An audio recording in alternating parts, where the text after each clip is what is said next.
bientôt arrivé de nous poser assez de questions sur les mystères de la vie, l'univers, le bien et le mal et enfin Dieu. Et qui est-il vraiment ce Dieu? Ensemble, nous allons embarquer dans une découverte inédite qui est hors du commun. Voilà, vu chacun hors du commun avec chacun torche en main.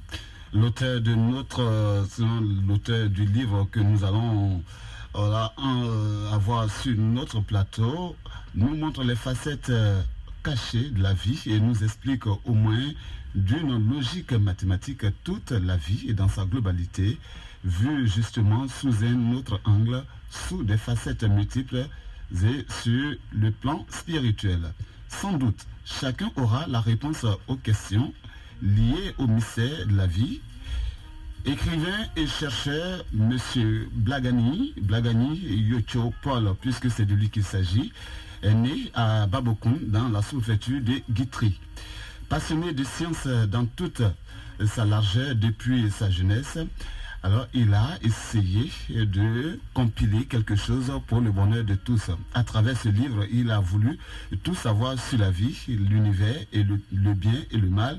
Et enfin Dieu, comme je vous le disais tantôt. Mais au-delà de tout, Yocho Blagani, Paul est aussi planteur de profession. Sa fréquentation avec la nature a aiguisé sa curiosité sur la question de Dieu et postule qu'on ne peut pas séparer la science de Dieu. Bonjour, professeur. Non, on ne vous a pas entendu.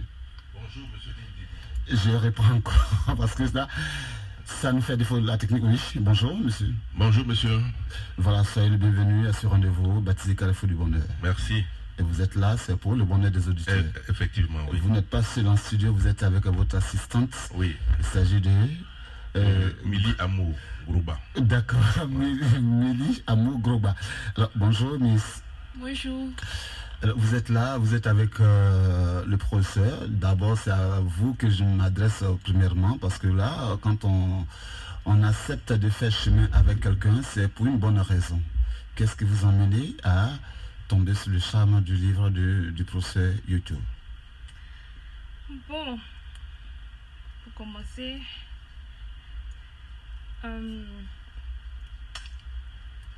Les mots lui manquent. Les mots lui manquent. C'est ça aussi le micro. Oui, C'est ça aussi les aléas du direct. Ok, d'accord, professeur. Donc, comme vous êtes là, on dit le plus souvent quand la tête est là, le genou ne porte pas le chapeau. Oui, effectivement. Alors, en introduction, comme ça, on va essayer de faire un aperçu sur le livre que nous allons aborder. C'est le pont entre le réel et l'irréel. Absolument. Alors, quand on parle du pont entre le réel et l'irréel, à quoi doit-on s'attendre? On doit s'attendre à l'ensemble des lois scientifiques qui relient l'homme en tant qu'entité physique à sa dimension spirituelle qui est sous forme ondulatoire. Et donc, je parle de réel parce que c'est ce qui est physique et l'irréel, c'est l'avenir, le futur de l'homme.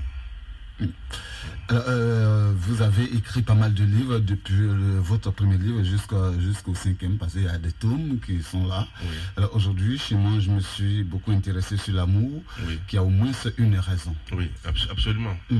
Alors pourquoi l'amour doit avoir une raison? Vous savez, l'homme, de par son éducation, a donné foi, à sa foi aux lois subites. L'homme a pensé qu'il y a des faits qui brûlent sa vie, qui sont issus de lois subites, qui n'ont pas de raison, qui n'ont pas de cause. Mais non, c'est une erreur. L'amour d'abord parle de quoi? De l'attirance. Mais l'attirance est une raison. L'attirance est une raison. Donc maintenant, en dessous de l'attirance, qu'est-ce qui anime cette attirance? Est-ce que c'est les pieds? Est-ce que c'est la posture? Est-ce que c'est la tête? Est-ce que c'est l'argent? Est-ce que c'est la façon de parler? Est-ce que c'est la famille, le nom? Et tout ça, donc ça fait, il y a une cause. C'est une raison. Donc l'amour a des raisons. D'accord. Ouais. Donc dans l'introduction de ce tome, c'est le tome 3 bien évidemment, vous dites ceci: la connaissance apparaît pour moi l'élément le plus important à la conduite d'une vie. Absolument, oui. Se connaître son entourage, son espace et son équipe et son époque sont des facteurs qui concourent à l'évolution normale d'une vie sans trop de heurts. Oui, c'est ça. En effet, vivre bien, c'est vivre en parfaite harmonie avec soi-même et avec son voisinage immédiat et lointain, pris au sens large. Ce qui suppose une connaissance préalable du voisinage. Il apparaît donc assez clair qu'il est nécessaire de mettre à la disposition des hommes les connaissances et les résultats des recherches scientifiques et littéraires, voilà, pour améliorer la qualité de la vie et amener l'être humain à une dimension de vie encore plus élevée. Oui. C'est dans ce souci d'éclairer la conscience humaine sur certains faits, méfaits et actes de la société que vous vous évertuez à écrire ce modeste livre. Mais en même temps, vous dites que vous n'êtes ni messager ni prophète. Oui. Ah oui. Alors, vous êtes un homme comme tout le monde. Un homme comme tout le monde. Tout le monde, oui. Et vous êtes passionné des sciences, Absolument, des oui. mathématiques surtout. Oui. Et donc, à travers votre connaissance mathématique, vous faites un parallélisme entre la vie et La entre- spiritualité. et la spiritualité, d'accord. Alors, on va commencer par le commencement, Oui. qui est la connaissance de Dieu. Oui. Quelle idée doit-on avoir de Dieu? Dieu, d'abord, dans un premier temps, il faut interdire de penser que Dieu soit un homme. Mhm. Si on imagine Dieu comme un homme qui a des pouvoirs, Oui. on va se tromper. Parce que, vu les composants de la nature, vu les manifestations de la vie de l'homme, Mhm. on ne peut pas dire que Dieu... Allô? Oui, oui. Oui. On ne peut pas dire que Dieu Mhm. est comme un homme qui a des pouvoirs ou qui a de la puissance. Mais il faut l'imaginer comme une entité extra-humaine, Mhm. voilà, qui englobe pour moi la science Mhm. dans tout son sens large, la littérature, la bienséance, tout ce qui est bon. Voilà.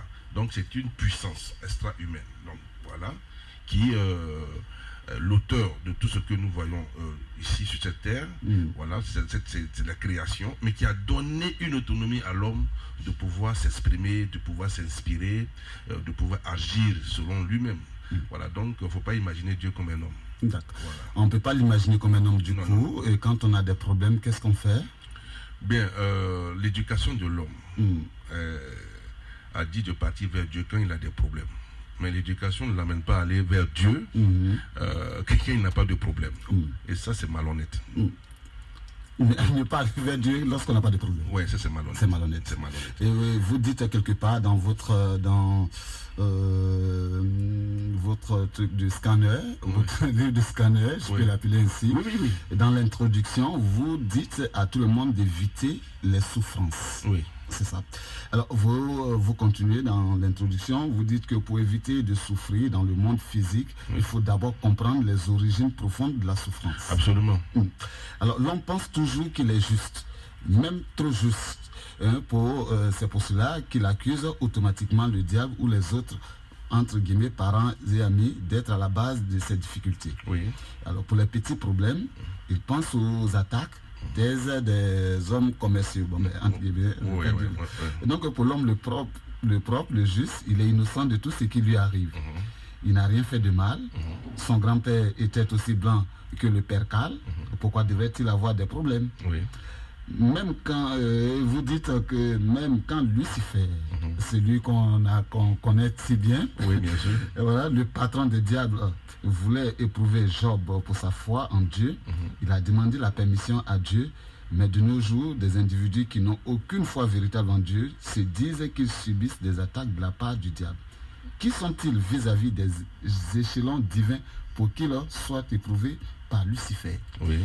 Lucifer n'a pas affaire au petit calibre. Oui. Lui joue dans la cour des grands, comme Job, Jean-Baptiste.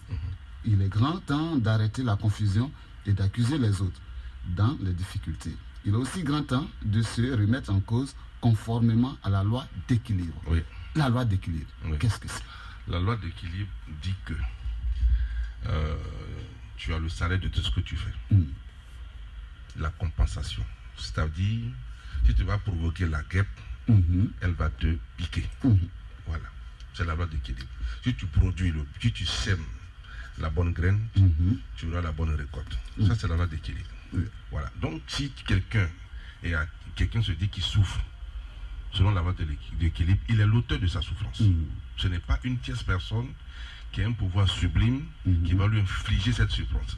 La souffrance, il l'a achetée par la qualité de sa pensée, la qualité de ses actes, et la qualité de ses oublis. Parce que les gens pensent que la divinité, c'est la gratuité, c'est la complaisance, c'est l'arbitraire. C'est-à-dire qu'on se lève là comme ça, on dit quand ton tour va arriver ou quand c'est comme ceci, quand c'est comme cela. Non, la divinité, c'est le mérite. Il faut penser aux lois méritoires. Voilà. Aux lois méritoires. Oui. Alors, vous interrogez pas mal sur pas mal de questions Oui. pour être en phase avec la loi de l'équilibre Oui. sur les fondamentaux, Oui. c'est-à-dire les origines. Oui. Alors, comment on peut se projeter en arrière pour essayer de faire la somme de tout ce qui est passé, entre autres à travers nos parents, nos arrière-grands-parents, tout ça, pour savoir qu'aujourd'hui, c'est leur comportement qui nous peut-être que met dans cette situation. Oui, d'accord. Bon, je vais être un peu bref, mais assez clair pour dire que l'enfant, que le bébé qui vient de naître n'est pas innocent. Parce que ses parents constituent une serrure et lui, l'enfant, il a la clé. C'est-à-dire que les énergies de l'enfant sont conformes aux énergies des parents.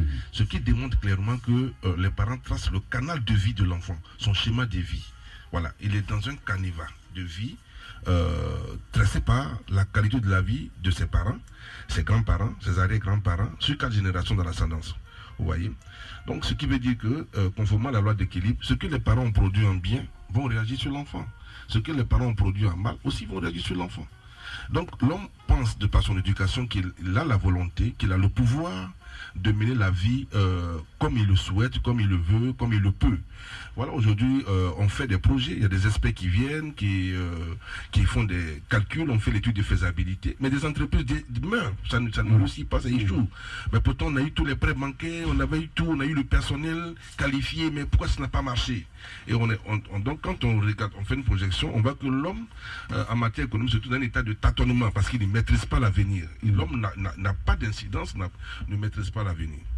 Donc c'est pour cela que il faut comprendre que il y a un lien entre les parents et l'enfant et la volonté de vivre n'est pas assez suffisante pour pouvoir dire bâtir une vie. Voilà, il y a des énergies qui concordent, qui le permettent.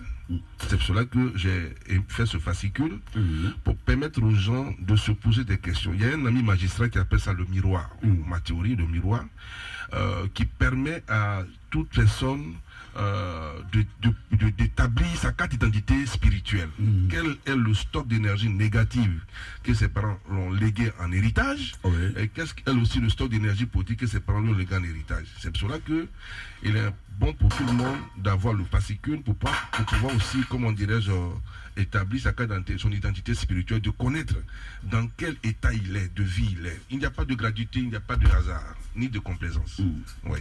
Pas de gratuité, pas de hasard, Non, pas de complaisance. impossible. Tout ce que nous faisons est le fruit de ce qui nous arrive. Oui. Et donc les comportements de nos parents nous influent, nous impactent toujours. Oui. Voilà. Alors aujourd'hui, nous évoluons, peut-être que, est-ce qu'on a, à vous entendre, c'est vrai, mais est-ce qu'on doit forcément chercher à aller vers une religion pour pouvoir résoudre ce problème ou pas? Les gens ont pris la religion comme un moyen de sortir du gouffre. Mais la religion, dans son fondement, est une école. La religion est un réseau qui permet